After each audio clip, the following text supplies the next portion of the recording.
ગુજરાત રાજ્યમાં દિવસે ને દિવસે આગની ઘટનાઓ વધતી જાય છે ત્યારે આજ રોજ સવારે જૂનાગઢના દોલતપરા વિસ્તારની જીઆઈડીસીમાં બારદાનના ગોડાઉનમાં ભીષણ આગની ઘટના સામે આવી હતી। બારદાનના ગોડાઉનમાં આગ લાગ્યાની જાણ ફાયર વિભાગને કરતા ફાયર વિભાગ તાત્કાલિક ઘટના સ્થળે પહોંચી આગ પર કાબુ મેળવવાના પ્રયાસો હાથ ધરવામાં આવ્યા હતા। બારદાનના ગોડાઉનમાં આગની ઘટનાથી આસપાસના વિસ્તારોમાં ધુમાડાના ગોટે ગોટા જોવા મળી રહ્યા છે।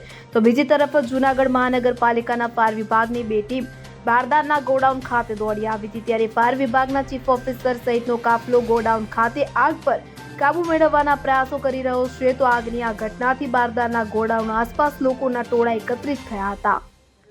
Bureau report CN24 news. હવે જુઓ દેશ દુનિયાની તમામ ખબરો તમારી આંગળીના ટેરવે। ઉઠાવો મોબાઈલ અને Google Play Store પરથી ડાઉનલોડ કરો અમારી CN24 ન્યૂઝ મોબાઈલ એપ।